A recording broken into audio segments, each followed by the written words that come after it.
God up and God rising. And God is always shining. Peace to the gods. And today, or shall I say tonight, we're going to be dealing with Avatar, a book written by Anthony T. Browder. I like to call him Black Lightning. Some of my books, I named them after superheroes. It's another story.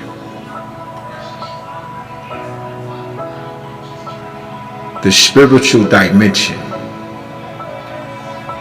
of the realm of the avatars. The spiritual dimension of Avatar is its most rewarding quality. We know the word avatar is derived from the Sanskrit word associated with the Hindu religion and their chief deity, Vishnu. But one does not have to search far to find James Cameron's inspiration for the 10-foot tall characters in his film. Vishnu is described as having the divine color of clouds, dark blue, and the sect of Hinduism named after him is Vaishnavism.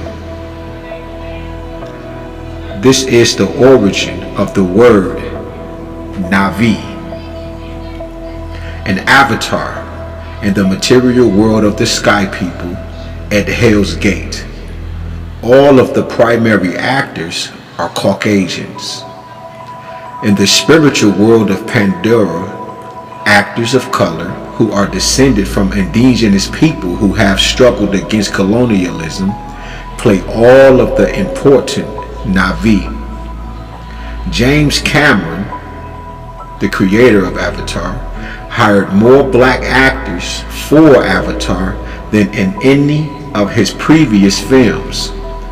Although you can't see the actual faces of the other Navi clan, the members, you can still tell that many of the actors are of African ancestry. Many of the names and characteristics of the Navi leadership were derived from the cultures of Native American and African peoples, and the primary Navi actors are from the African diaspora. Zoe Saldana is Neytiri. She was born in New Jersey and is of Dominican and Puerto Rican heritage. Neytiri's full name is Neytiri T'Chaka Moat Ait, which sounds a lot like Nefertari Shaka Ma'at. 3 personalities from Egypt and South Africa. CCH Pounder is Moet, the Omaticaya's spiritual leader. She is from Guyana. Her screen name is Moet, and that is similar to the name of the ancient Kemetian goddess Ma'at. Westudi, or study, is Aitakin, the father of Neytiri and the leader of the Omaticaya clan. West is a Cherokee native from North Fire Hollow, Oklahoma, whose ancestors were forced to walk the Trail of Tears in the 1830s. Las Alonso, Sute, the young warrior prince, Neytiri's betrothed, and heir to the throne of the Omaticayas. Las was born in Washington, D.C. and is of African American heritage. Las, Peter Mensah, plays Akwe, leader, the horse clan of Navi, who were recruited to fight the sky people. Peter was born to Ghanaian parents in England. The Navi deity is called Ewe. She is connected to everything on Pandora and maintains balance and harmony between all living creatures and inanimate objects. The ubiquitous concept of perfect order is identical to the ancient Egyptian or Kemetian goddess Ma'at, who also represents the balance and harmony of all forces in the universe.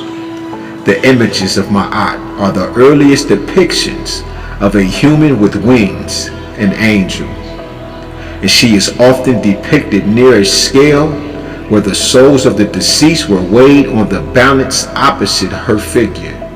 Ma'at was associated with the following attributes: truth, justice, righteousness, balance, harmony, order, reciprocity. They are also known as the 7 Kemetic principles. The pronunciation of the word Ewa is identical to the Yoruba name Ewa, which means beautiful. The Yoruba are an ethnic group in Nigeria, West Africa. This region is also home to another culture called the Ewe, or, let me pronounce that correctly, the Yu, whose traditions are similar to those of the Navi.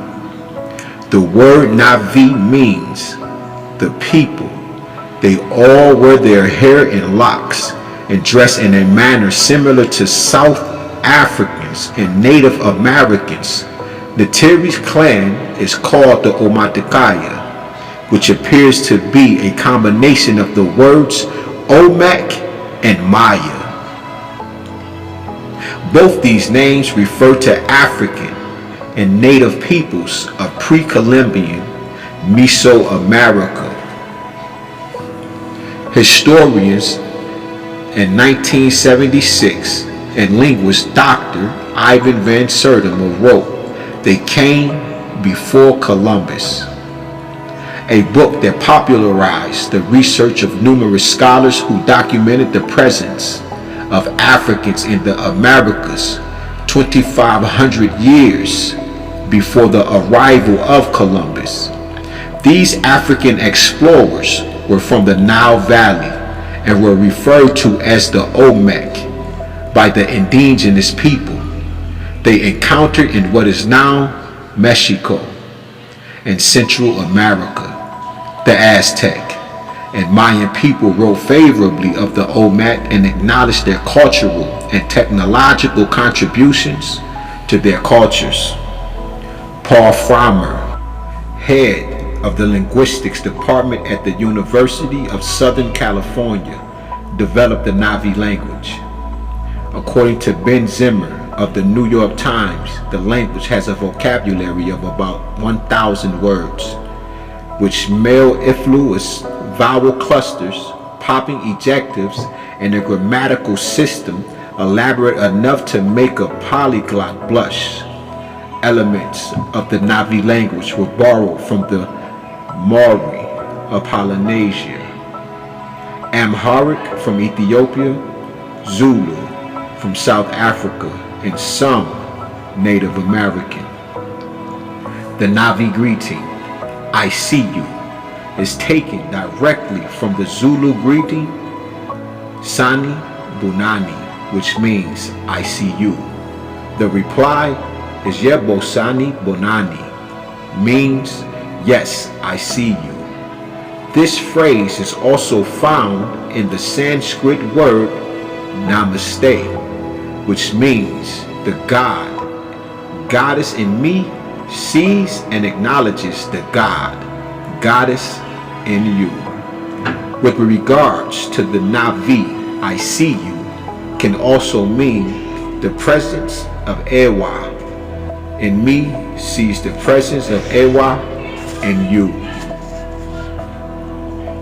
The dancing and chanting rituals of the Navi are similar to those of many Africans and Native Americans. The numerous references to nature and the belief that the spirits of their ancestors dwell in trees can be found throughout Africa and the Caribbean. This belief is particularly strong in Cuba, Haiti, Jamaica, and Bahia, where tradition states that the souls of the deceased reside in sacred trees, which are conduits that connect the underworld, earth, and heaven. The trees are not worshipped. They are understood to be portals to the afterworld and bridges to the living.